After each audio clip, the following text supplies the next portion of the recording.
So why were the February retail sales so weak? Is it easy to explain it away, or is it something to be concerned about? It's very easy to explain it away. Three factors stand out. First, you have a payback after the stimulus-induced increase in January, which, by the way, was revised even higher. So it was exceptional growth in January. Month-to-month basis, you end up seeing a bit of a payback. The second and important factor is that we had a winter blizzard that hit the country, particularly in places like Texas, and there was considerable weakness in spending as a result of that. And finally, and I think importantly that people might not necessarily realize, is tax refunds this year were delayed by about 2 weeks.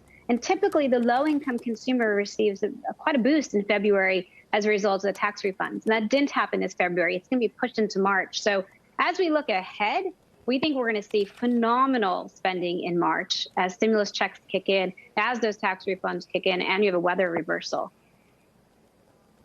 How do you expect, Michelle, Chair Powell at the Fed tomorrow to address what's been happening in the bond market? And do you think he'll change his tune at all with regard to his policy?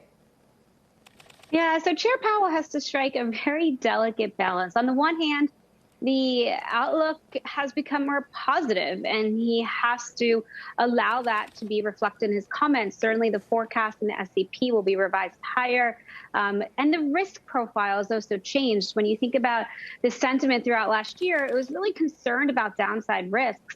And those concerns have abated given what we've seen from fiscal stimulus, given the recent economic data and the progress on COVID.